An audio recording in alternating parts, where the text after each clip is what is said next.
everyone, it's me, Sharnami, and welcome back to another episode of Deep Talk. Ayan, at kasama natin ngayon si...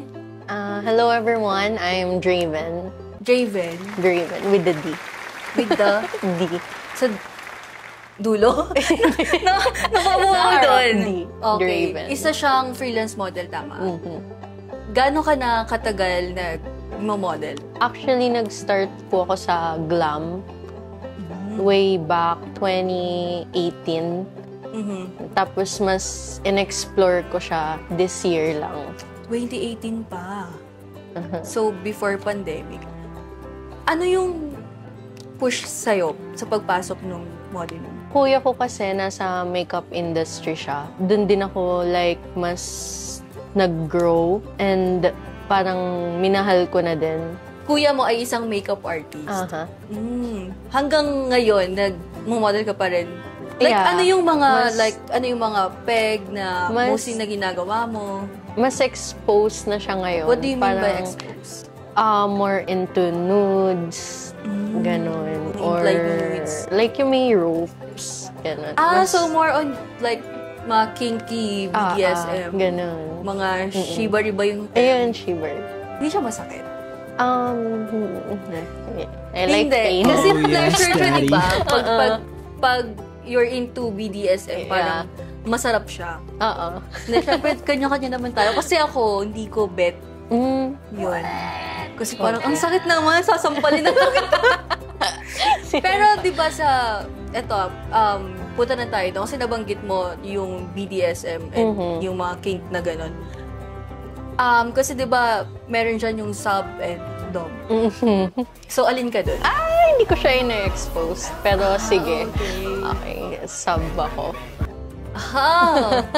So, mas gusto mo yung ikaw yung parang Yeah, parang nakaka-relax kasi siya sa akin pag ako yung sub, tapos yung isang tao yung dom.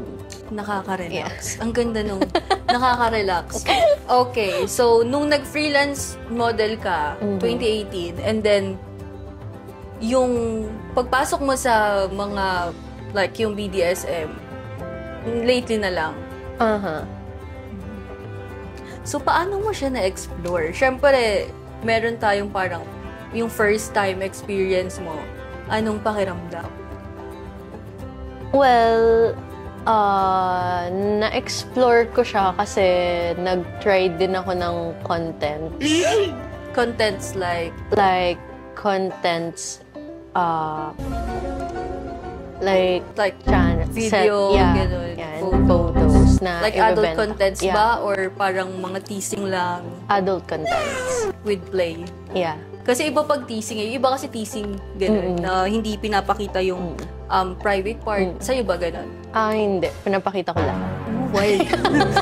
Ang wild. Ang wild, di ba mukha siya parang kung bibigyan kita ng parang story, mukha siyang yung mga secretary, mga teacher, gano'n. Gano'n yung mga role-playing niya. Bagay sa kanya yung mga gano'n. Pero, ayun, gano'n mo nakatagal ginagawa yung adult content? Tumagal lang ako sa contents ng almost 2 months. 2 months lang. Yeah. Kamusta? Pakiramdam? Kung may side kasi na gusto mo yung ginagawa mo kasi you see your body as an art. Yeah. Pero yung may side din na medyo traumatic siya. Traumatic. I mean, hindi naman sa lahat siguro. Pero yung naranasan ko lang. Gusto mo ba i-share kung bakit? Halimbawa yung mga tao na yung tingin nila sa'yo, hindi mo na kailangan ng consent para makipag, to do that stuff. Na parang tingin nila sa'yo, yung gusto mo lang, gustong-gusto mo, parang gano'n.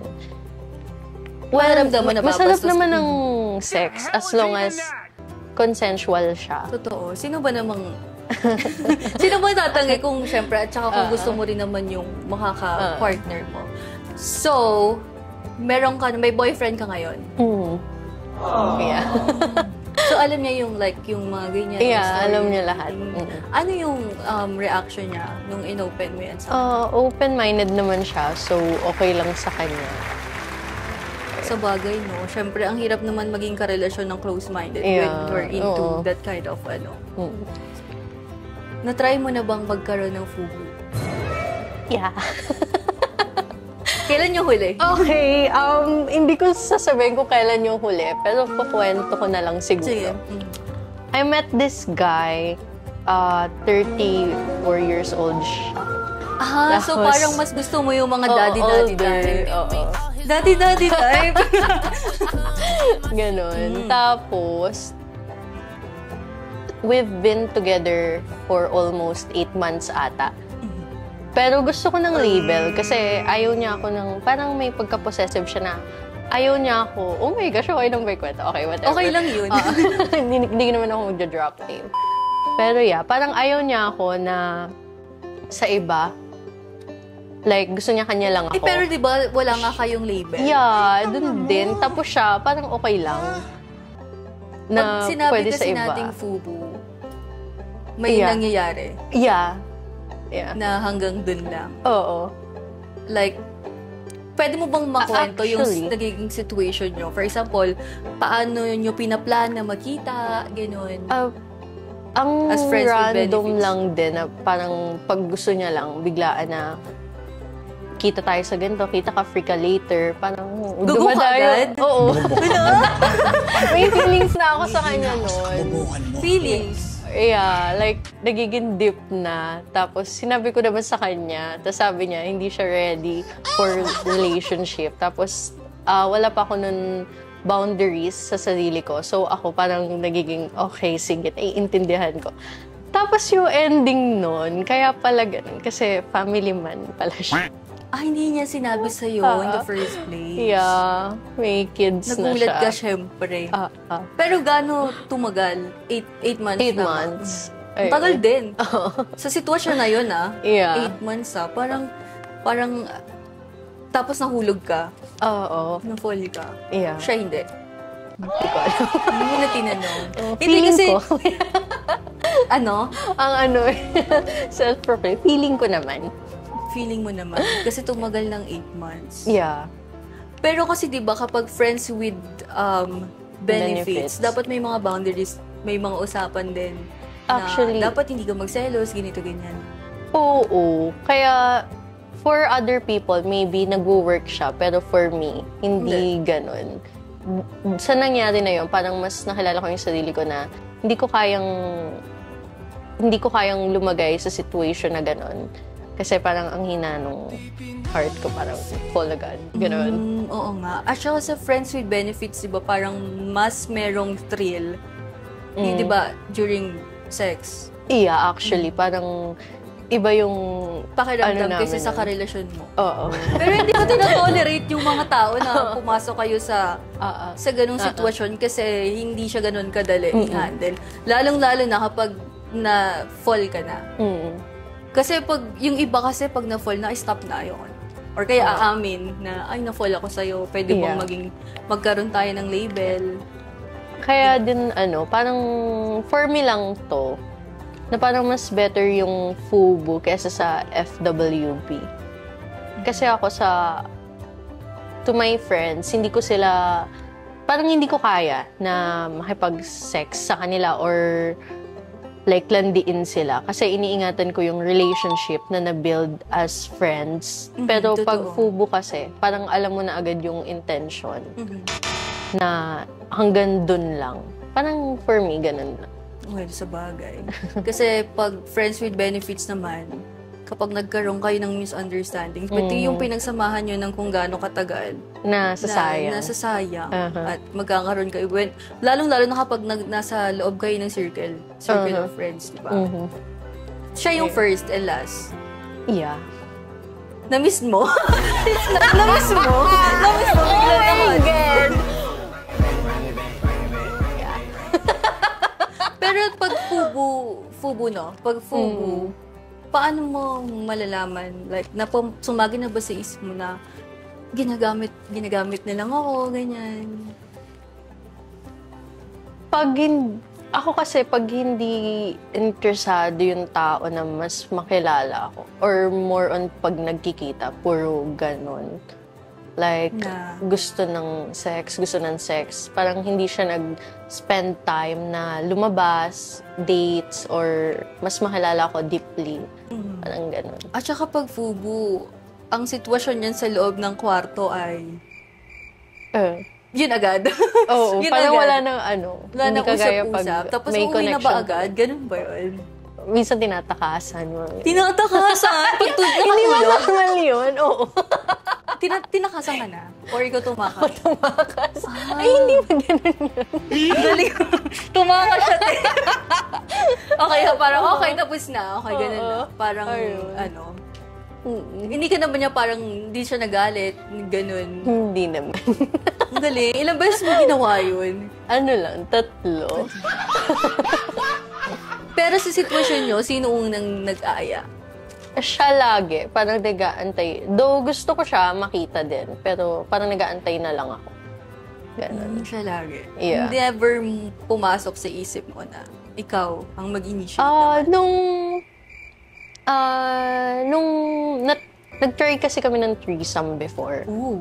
Tapos, hindi ako okay pala sa ganon. Kasi parang may pagka-possessive pala ako na kapag nakikita ko silang dalawa, ang sakit. Parang, kasi may feelings ka na eh. So, parang FFM or MMF? FFM. Tapos, I blocked him pagka uwi ko agad. Then, pumunta ako ng Manila. Sinabi!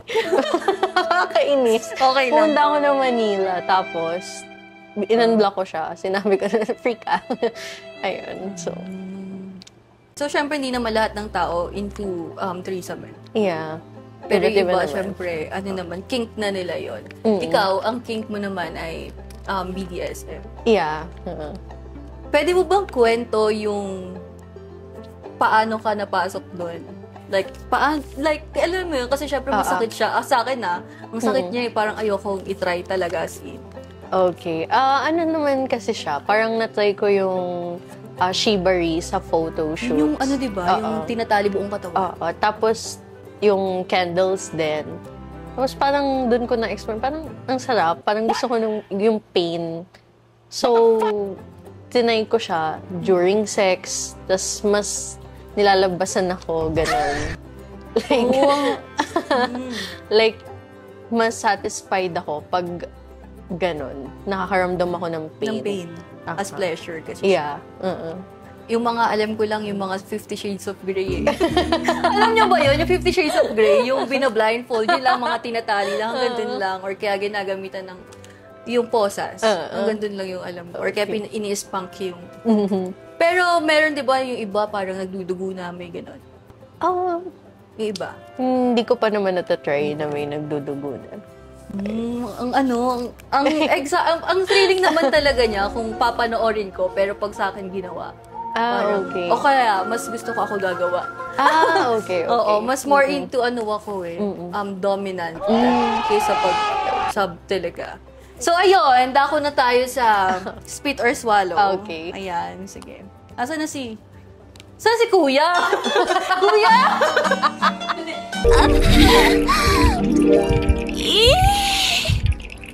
Nandito na tayo sa segment na spit or swallow. Mahilig ka sa alak. Yeah. Yan. Ang spit or swallow, ayan, parang truth or dare. Siyempre kapag spit, explain mo yung mga sagot mo sa tanong ko. At swallow naman kapag hindi ka confident na is sagutin or sabihin. So, madali lang, di ba? At saka, konti lang yan. Konti lang. Game ka na? Okay. Number 1, nagpadala ka na ba ng naughty photo sa maling tao? Yeah. Sino siya? Sabi ko sa'yo, may sino siya. Yung 34 years old. Na maling tao yung question ko. Na maling tao. Hindi pa. Hindi pa. Super. Kung may ex kang gustong balikan for one night, sino siya? For one night. Oh my gosh. Question Spit lang or naman swallow? to, di ba? Yeah. Spit or Yung swallow? 34 Daddy, chill. years old. Kasi nakuha niya talaga yung pleasure ko. Wow. Ang galing, nasasagot niya lahat. Mahirapan kaya natin yung question dito. Kung may intimate video ka sa phone ngayon, anong ginagawa mo doon? What? Swallow daw. Damn! Ang galing. Buti nahirapan natin. Okay. Pinarusahan. Oh my gosh. Kung may isang sekreto tungkol sa'yo na lalabas bukas, ano ang pinakaayaw mong malaman ng tao? Oh my gosh naman. Swallow! Shit! Oh my God. Pang-ilan na tanong yun? Pang-apat na ata. So, dalawa na lang. Sino ang kilala mong malinis, kunwari, pero alam mong may wild side? Kita ko sa father's side. Sino daw? Okay, next. Parang di nila narinig yun. Di nila narinig. Okay, last question na. Nagulat ako. Last question na. Kung may isang nakakahiya sa sarili mo na ayaw mong marinig ng ibang tao, ano yun? Swallow. Wala, ang galing ko naman. Napainom ko siya. Okay. Okay. Nag-enjoy ka ba? Nag-enjoy ka ba? So, may tatanong ako sa'yo, mga 3 questions lang. Medyo seryoso tayo dito. Okay, seryoso. After talaga Oh my mag-inom, God. parang nagmaoy bigla, no? Mixed emotions. Maoy segment na ito. Maoy segment. So, okay. Di ba nag-adult content ka? Yes. And sabi mo 2 months Mhm. pa lang. Kung babalik ka sa araw na magdidesisyon kang hindi mag-adult content, gagawin mo pa ba o hindi? O hindi na to spit or swallow, baka bigla akong uminom. Gagawin pa din. Gagawin pa din. Yeah. Kasi, Yung lessons na napulot ko doon, parang ayoko siyang burahin. Kung ano yung ginawa ko before, maybe in another life, or like, if totoo yung reincarnation, gagawin ko siya ulit. gagawin mo siya. Yeah. So, gusto mo talaga yung Yeah. okay yun, kaysa sa napipilitan. Mm. Sa pagiging model, student, tama? Mhm. Student, and sa mga kung ano-ano pang mga kunwento mo kanina, ano yung natutunan mo sa life? Sa 20 years old, no? Yeah. Taasan mo yung boundaries sa sarili mo, pati yung self-respect. Like, you don't have to please other people. Damn. Parang mas mag-focus ka sa sarili mo and sa happiness mo. Just don't hurt other people. Ang Ayun lang. layo. Sana natutunan nyo yan, di ba? Hindi nood-nood kayo. Okay, ang lalim. Ito, last question na. Mhm. Kung, ito medyo hindi na seryoso. Oh my gosh. Kung gagawa ka ng, hindi na spit or swallow. Kung gagawa ka ng content sa future, Okay. sinong gusto mo mong makasama? Oh my gosh. Basta yan, or gano'n, international, local. I really admired Salome Salvi. Like, Bakit? like, oh my gosh. I mean, ano yung hindi ma-admire sa kanya? And, hindi ako makapag-isip kung anong alak. Pero like, I love people na, parang, well, magkakaiba naman na intelligence. Yeah. Pero like, yung kanya kasi, parang, kuha niya ako dun sa opinions niya, perspective niya. At saka women empowerment. Yeah, ayun. Tsaka sa pinagdalaman. Parang Kasi girl bilang boss. adult content Yeah. din. Okay ka lang. Oo. Okay ka Ayun lang. pala So, ayun, tatapusin ko na tong episode na to. Sobrang nag-enjoy ako, Raven. Thank you. Alam ko iba yung sinabi mong pangalan eh. Ay, iba ba? I mean yung ginagamit mo as Ay. Ayan, maraming salamat Thank you. at pinaunlakan Ang lalim. Pinaunlakan mo kami dito sa Deep Talk. Ayan. At sa mga nanonood dyan, ayan, huwag nyo kakalimutan mag-like, subscribe, and follow sa mga social media accounts namin. At ikaw, baka may gusto kang i-promote. Or pasalamatan, gano'n. Oh. Thank you, everyone. Yun. Diba? Hindi ko na-expect na sobrang well niya.